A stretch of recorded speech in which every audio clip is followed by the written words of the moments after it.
बच्चों नमस्कार। बच्चों हम लोग पढ़ रहे हैं कक्षा 10वीं गणित में महत्वपूर्ण प्रश्नों की श्रृंखला और इस श्रृंखला के अंतर्गत देख रहे हैं बच्चों 5 व 6 अंक वाले अति महत्वपूर्ण प्रश्नों को।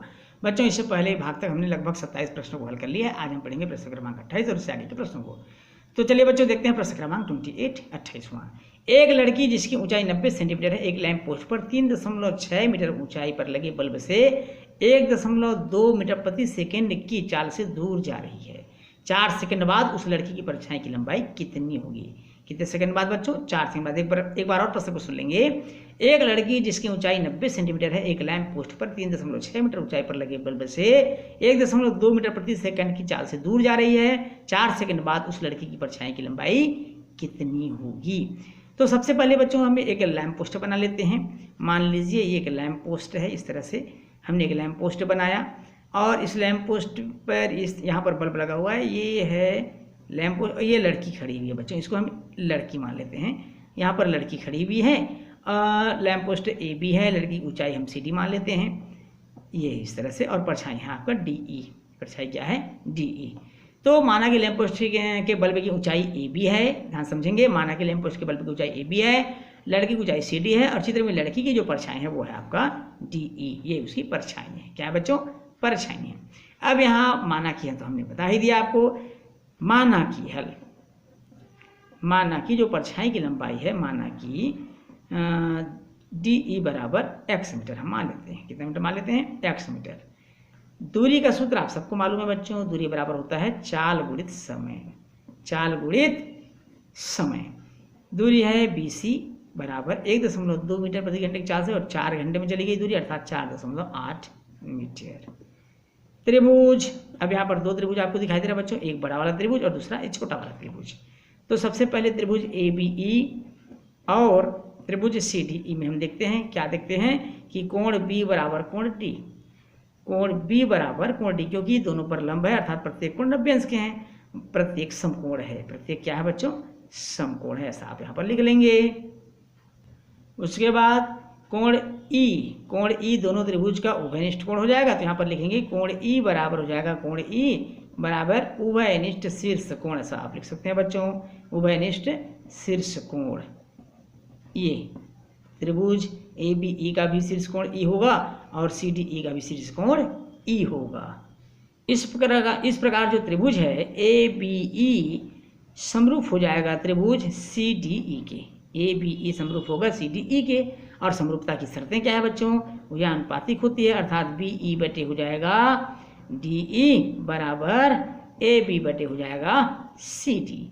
मान रख देते हैं बच्चों। यहाँ पर मान क्या क्या दिया हुआ है? 4.8। यहाँ पर हो जाएगा 4.8 धन एक्स। क्यों एक्स? क्योंकि आपने सी डी ई की दूरी को एक्स माना है। बी डी की दूरी 4.8 है बटे एक्स बराबर 3.6 बटे 0.9 जो प्रश्न में दिया हुआ है। क्यों? क्योंकि 1 मीटर बराबर 100 सेंटीमीटर होता है। आप चाहें तो यहाँ पर लिख सकते हैं, उससे आवश्यकता नहीं है। अब यहाँ पर तिर्यक गुणा कर देते हैं बच्चों। 4.8 धन एक्स। इसको काट दीजिए। 9 चौक 36 से 4 बार में कट जाएगा। कितना बार में कट जाएगा? 4 बार में कट जाएगा।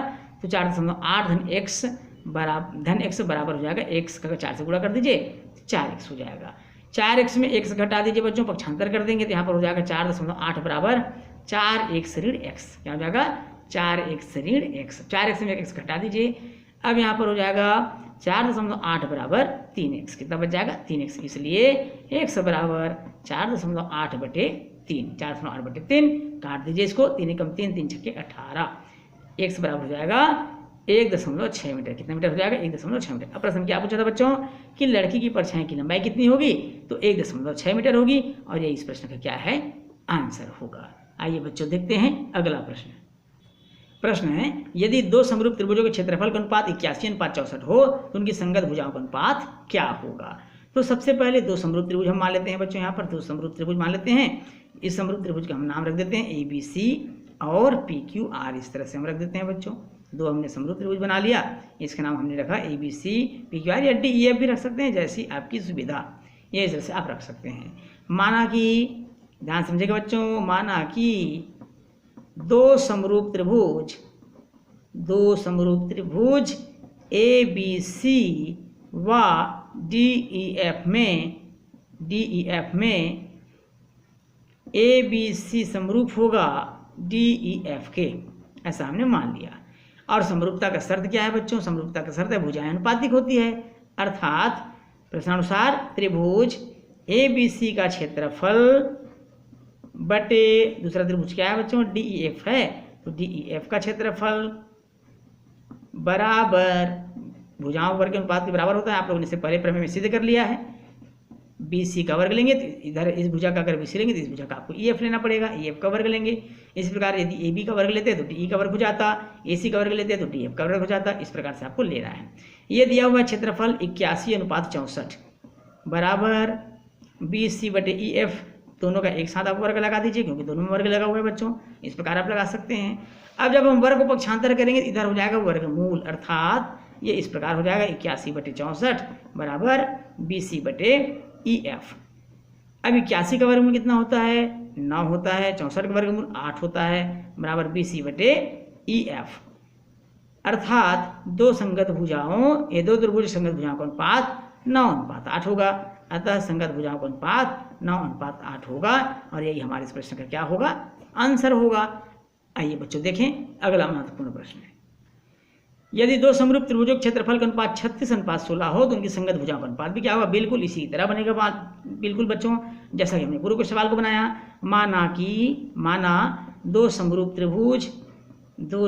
त्रिभुज ABC व DEF है, ऐसा हमने चित्र मैं यहाँ पर नहीं बना रहा हूँ बच्चों, चित्र को आप पूर्वानुसार समझ लेंगे, पूर्व प्रश्न के अनुसार समझ लेंगे। अर्थात ABC जो त्रिभुज है वो DEF के समरूप होगा, ऐसा हमने मान लिया।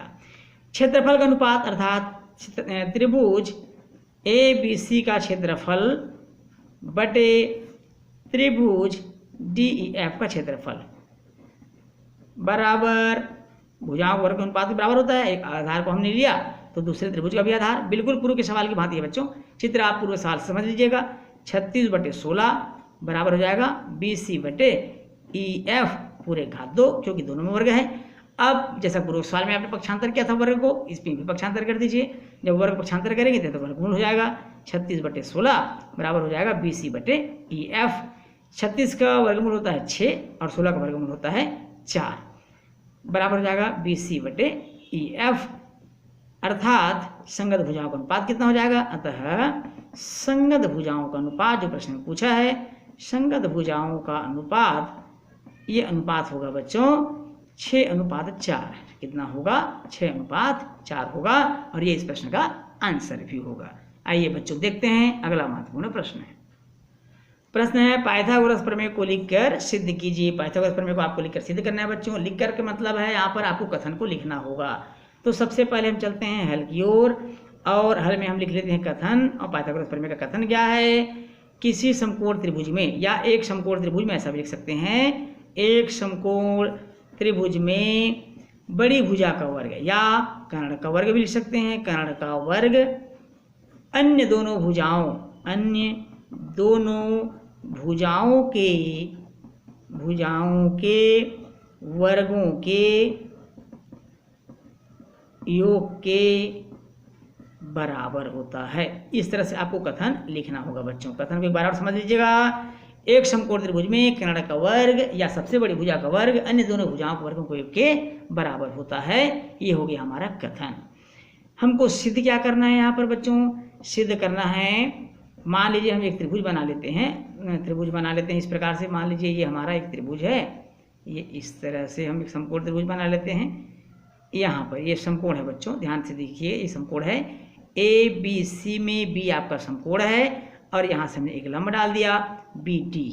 इस प्रकार से ये कोण बराबर होगा इस कोण के, और ये वाला जो कोण है बच्चों ये बराबर होगा, ध्यान समझिएगा, ये कोण बराबर होगा इस कोण के एकांतर अंतःकोण से। तो चलिए चलते हैं, सिद्ध करना है कर्ण का वर्ग। अब ये लंब है तो कर्ण होगा AC, तो कर्ण का वर्ग हो जाएगा AC का वर्ग बराबर लंब का वर्ग अर्थात AB का वर्ग धन आधार का वर्ग अर्थात BC का वर्ग। ये हमको सिद्ध करना है। रचना, हमने यहाँ पर रचना क्या किया? एक लंब डाला है अर्थात BD लंब AC खींचा, ये हमारा रचना था। BD लंब AC खींचा, ध्यान समझिएगा बच्चों, मोस्ट इंपॉर्टेंट प्रमेय है। अब चलते हैं उपपत्ति की ओर, प्रमाण की ओर। उपपत्ति शुरुआत करेंगे त्रिभुज ADB व त्रिभुज ABC में। ध्यान समझिए बच्चों, ADB ये त्रिभुज आप देख रहे होंगे और ABC बड़ा वाला त्रिभुज। इस छोटे वाले त्रिभुज और इस बड़े त्रिभुज को हमने लिया है, और जब बाद में लेंगे तो इस त्रिभुज को लेंगे और फिर बड़ा वाला त्रिभुज को लेंगे। ध्यान समझिएगा, इसको पहला त्रिभुज मानिए और फिर बड़ा त्रिभुज, इसको दूसरा त्रिभुज मानिए और फिर बड़ा त्रिभुज। इस प्रकार से आपको उपपत्ति में लेना है।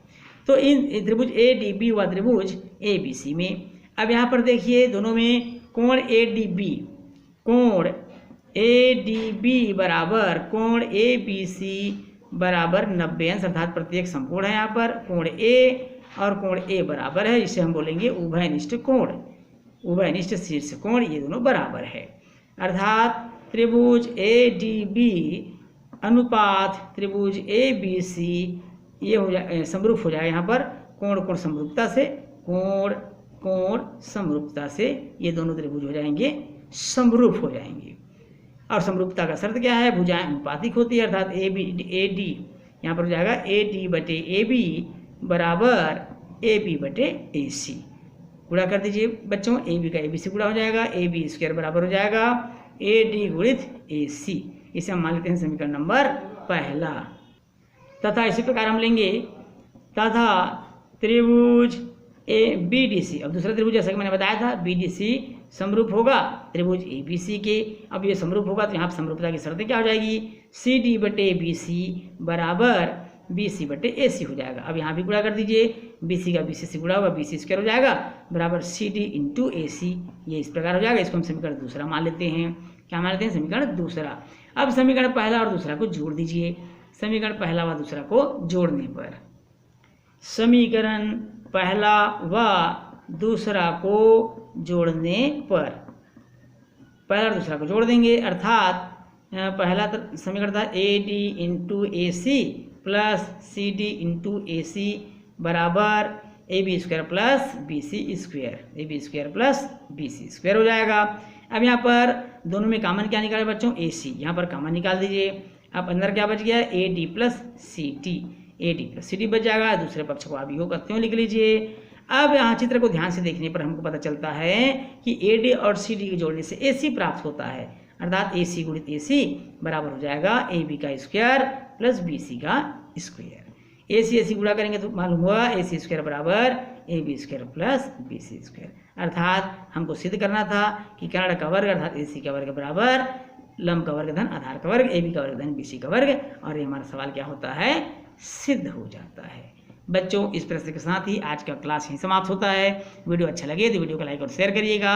यदि आप चैनल में नए हैं तो चैनल को सब्सक्राइब करना बिल्कुल नहीं भूलिएगा। बच्चों, आपसे फिर मुलाकात होगी अगले क्लास में महत्वपूर्ण प्रश्नों के साथ। तब तक के लिए नमस्कार।